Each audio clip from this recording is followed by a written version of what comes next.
vehicles of a certain class, vehicles of a certain status, of a price category, I don't think that you would have considered an Omoda to be part of that premium class. And this behind me, the Omoda C9, is exactly what the Chery or Omoda brand is trying to do. I think they're trying to ruffle some feathers by giving us a premium SUV with the intention of taking on the likes of the big dogs, BMW, Mercedes, Audi. This vehicle, size-wise, compares with the Q7, the Touareg, the likes of those big boys that stand out and in essence demand a presence. So Omoda, if you have been keeping your eyes on the motor industry, you would have noticed Omoda only released into South Africa last year, April, with the C5. And you've been keeping tabs on their sales, you will see that the C5 has actually sold quite a few cars in the months, even to take on the likes of cars in that middle segment, being the 13th biggest top-selling brand within South Africa. So what does the C9 offer and what makes it premium? If you do a little bit of a meaning on the word premium quality, you'll read that it is something of exceptional quality or amount and higher price than normal. Well, where price is concerned, the Omoda C9, if you compare it to the cars that I've just mentioned in the beginning, you will notice that the cars that I've mentioned are nearly double the price of what the C9 is retailing at. Both models in the C9 include the same 2-litre engine. This, however, is, as I said, the all-wheel drive model. And considering what you're getting on the outside as a package, LED lights, 20-inch alloy rims, wrapped in Michelin tires, 360-degree camera, a nice modern look that goes with the vehicle.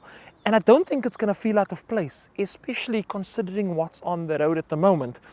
So Omoda have done quite a good job in styling their vehicle, because they're not shy to say it, but this vehicle specifically is also designed or takes design cues from the Range Rover Velar. Now, be it as whatever you wanted, saying they're trying to copy something, but if you do think premium, you do generally think Range Rover. And I think design elements around cars over the whole have been exhausted so much that there's only so much that you can do. But still, the Omoda looks fantastic.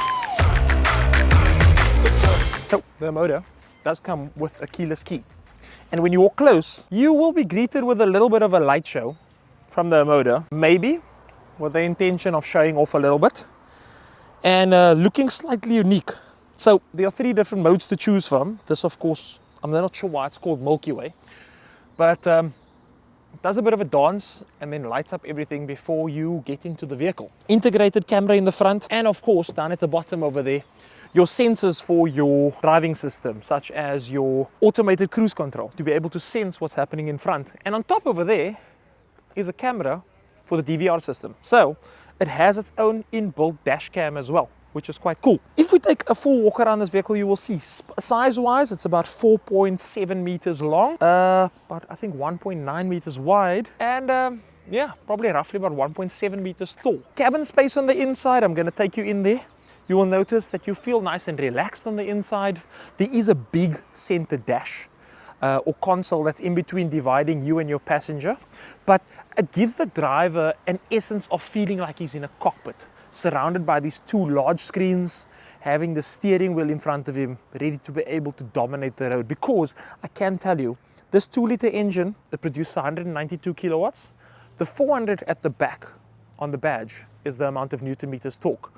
It's something to know maybe when you're considering looking at these Chinese vehicles in Chery. That number represents Newton meters of torque. It gives you that feeling that you're going to take on the road. And I can say this 2-litre engine mated to this 8-speed automatic gearbox moves along quite nicely. Look, acceleration is not going to be anything to run to the hills about, especially in the beginning stages. But once you reach 80 kilometers per hour and heading on up over there, you will feel that this vehicle does feel like a steam engine because it just wants to go. So climbing into the Omoda, these retractable handles that can catch your hands. If your kid's hand does get stuck in there, I can assure you the handle refuses to close. So no one's hands are going to be chopped off.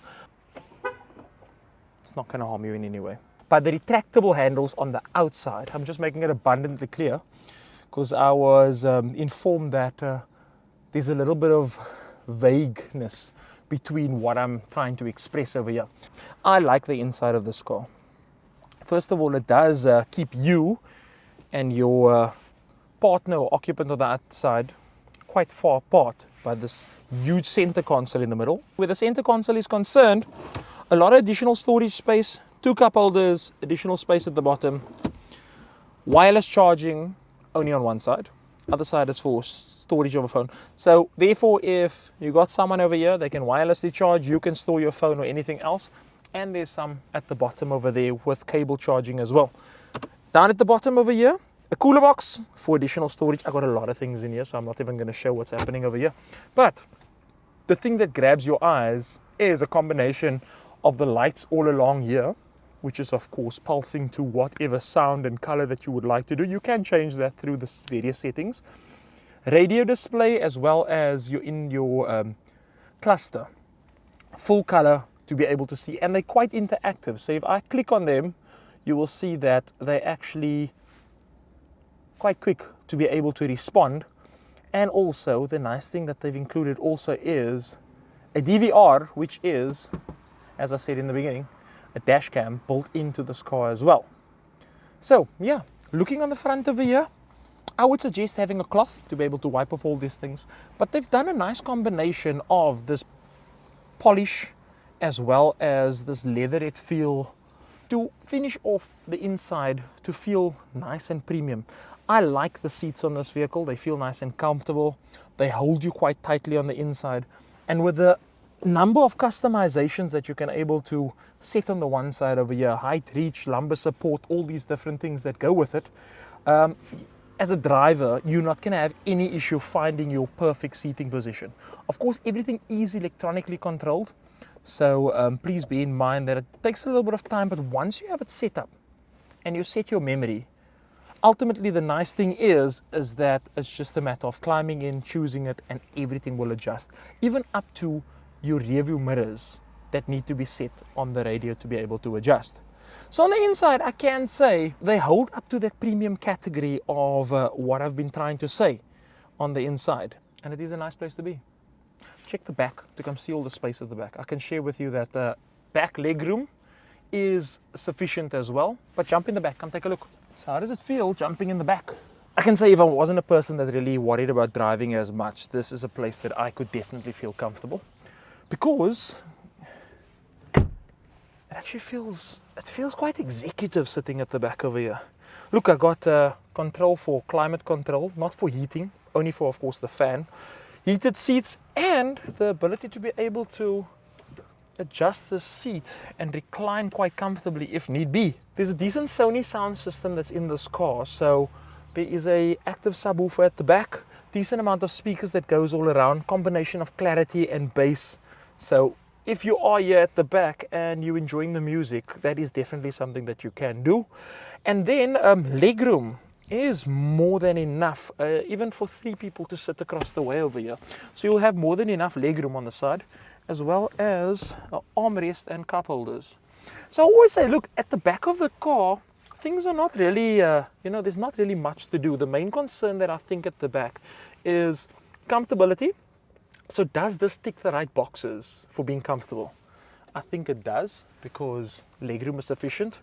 You have access to climate control, heated seats, and you at least have a beautiful view above your head over here, where you have something else to look at as well.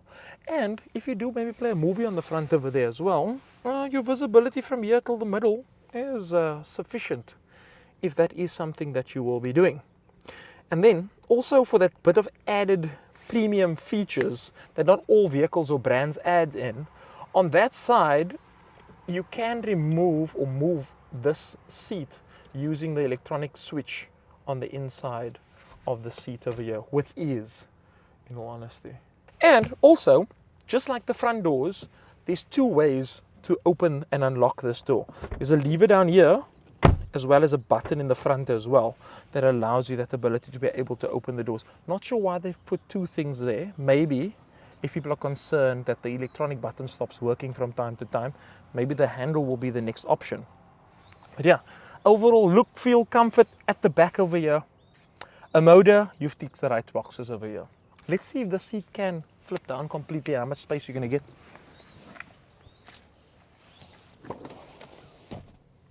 completely flat as well. So the 660 liters of boot space that's at the back over here, as much as this back part is high and it doesn't look like this boot is quite a lot, if you do fold the seats down, that is my optimal driving position. There's still space down there. You still get a decent amount of space at the back over here. And I'm assuming with my height, if I was alone and laid these seats down and I needed to sleep in my car, I could probably do that. Let's check the boot space at the back.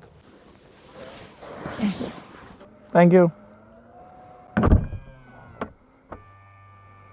So definitely not the most comfortable place to be. I do see that if they do lock you in here, there is a bit of a manual release. There's a sub here next to my head so I can listen to the sound more closely. And there is a parcel tray cover that I'm able to loosen. See if I can get out of here. There we go. And if I did release the parcel tray cover, I would have had a little bit more space being in the back of the boot. And this, just like every other toilet roll, is able to clip quite easily out. There's no specific storage space. I know there were some cars that allowed you an ability to store, to clip it in place, specifically Kia, when I used to work over there. But yeah, clips on either side. You can chuck that down. And then also, as I said previously, you can fold these seats quite flat as well. I will say that this specific cover is quite high. And the reason why this is quite high, gives you a nice easy load space when you load things in and out. But also, even though it's easily movable, at the bottom over here is a full-size 20-inch rim, just like the one that's on the car. So no space saver, no requirement to be able to drive less than the speed limit if you have to change out your tire. Power lifted boot, definitely a must on a vehicle of this range. It hasn't got any of those features where you put your foot underneath, but there's at least a few ways to be able to open the boot. Be it the button over here, the button on your keyless remote. Also, there is a button in the door of the driver's side to open the boot as well. Enough ways to be able to open the boot and load things at the back. So it's a nice thing to have when you have keyless entry. It's in your pocket. You click a button, hands are full. It makes things a lot more convenient to be able to open. One thing that does, even the back, that looks this nice as it does over here. As I said, the 400T on the one side there for the Newton meters. But at the back, even though it has these pipes, these are fake. They blanked off. The exhaust is actually underneath it, which Omoda, I know you went for the looks, but keep the looks and add that bit of styling. I don't know how much it would have cost you, but to just add 2 pipes at the back over here that worked, or actually 4, would have been a decent, nice touch to go with the car as well. But yeah, there's enough sensors, gizmos at the back over here to also notify you if anything is happening behind you. So like rear cross alert, if you're reversing out of somewhere and there's a car that comes by, at least this car will notify you. So yeah, Omoda has really, gone the extra mile to be able to make sure that you're getting a car that has quite a bit of everything. I'm not sure what they mean by energy matrix, but I'm assuming it's something to do with the LED lights at the back. And if you do, I just want to show you,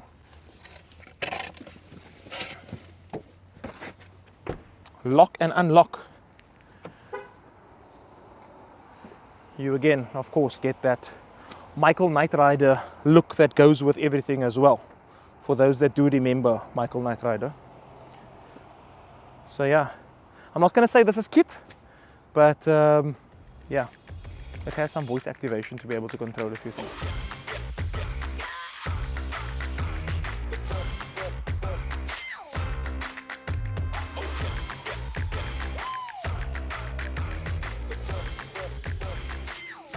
This is definitely a very nice place to be inside of. I can say that honestly.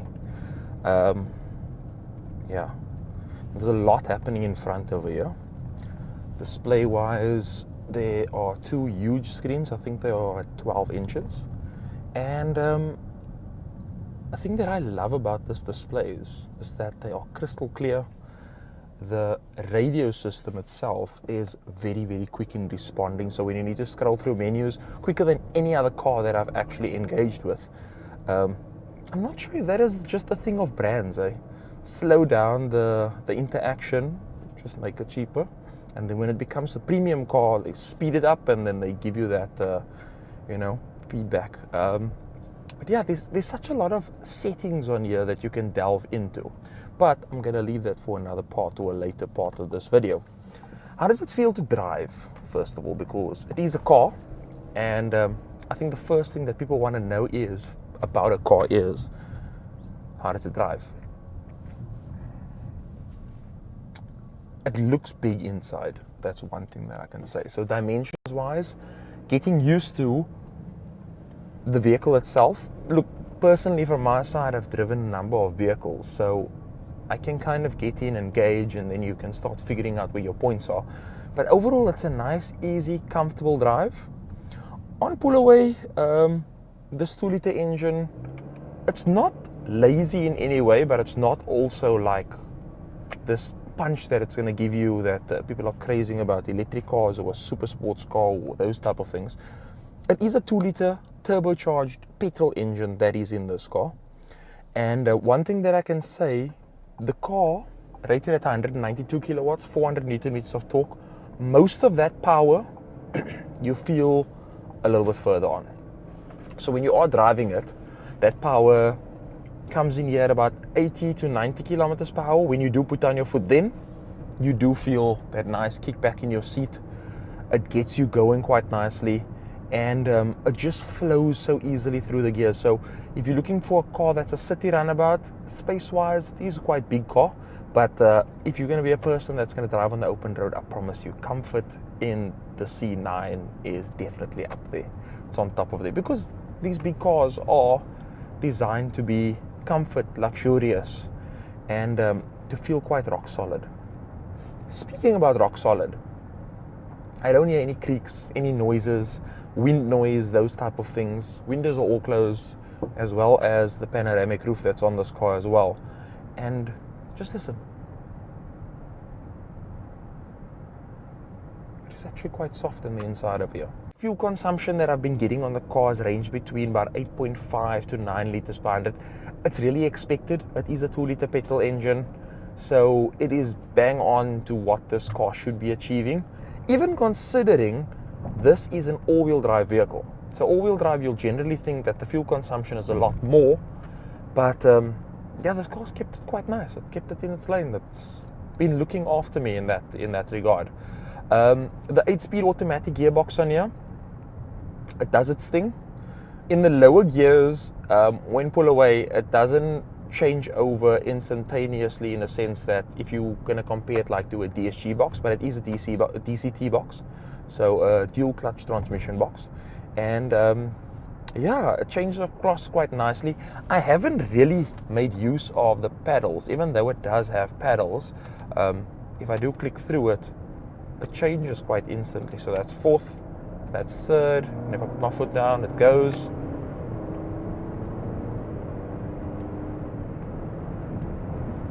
It does its thing.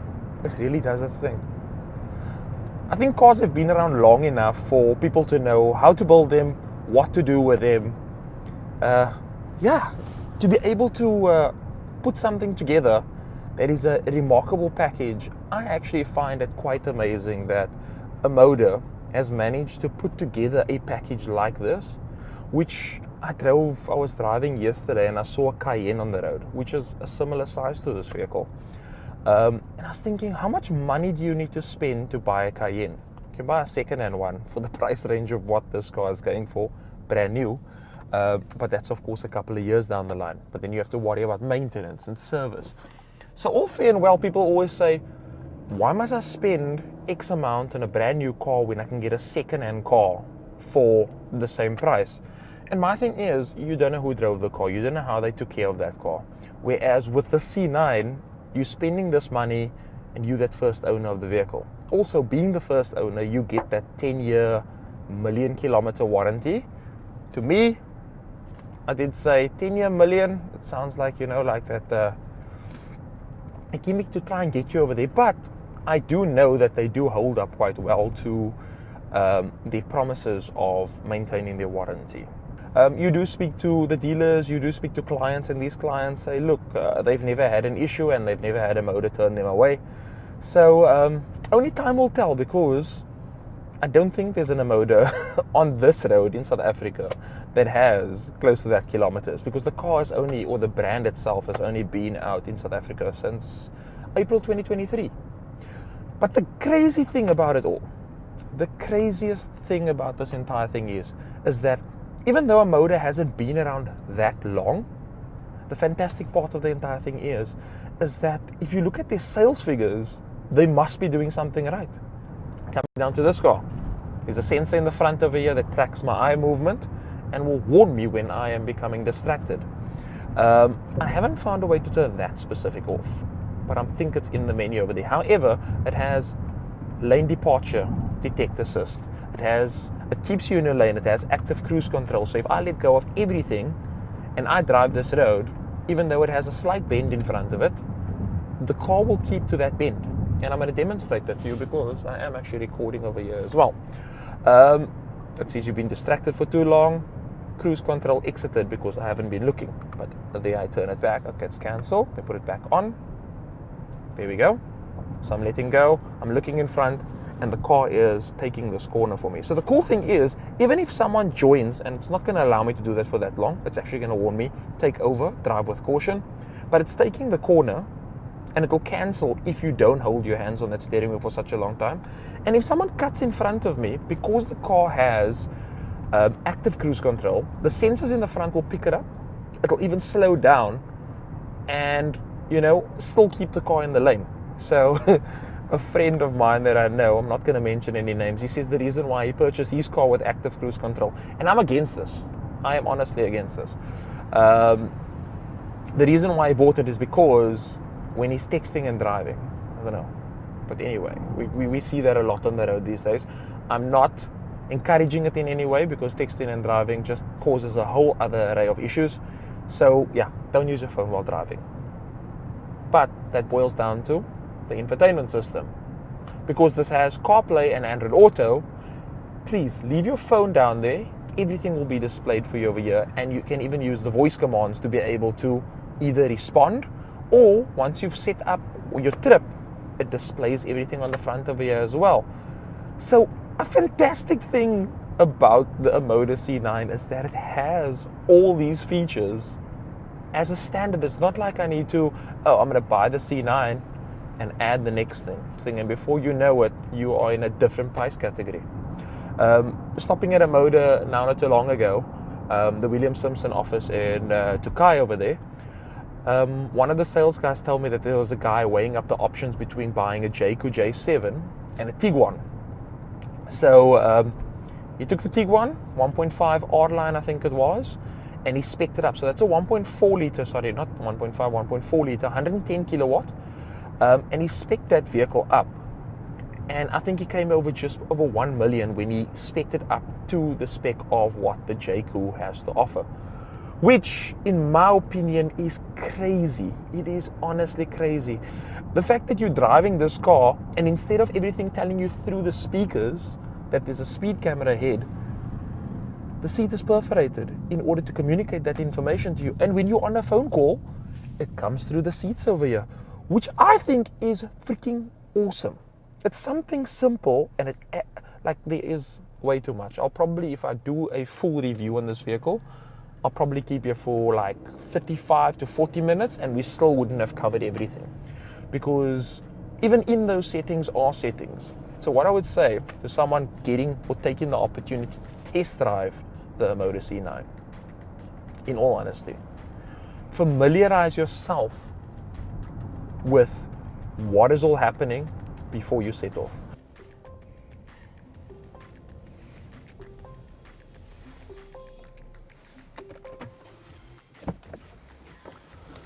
So, overall, what do I think?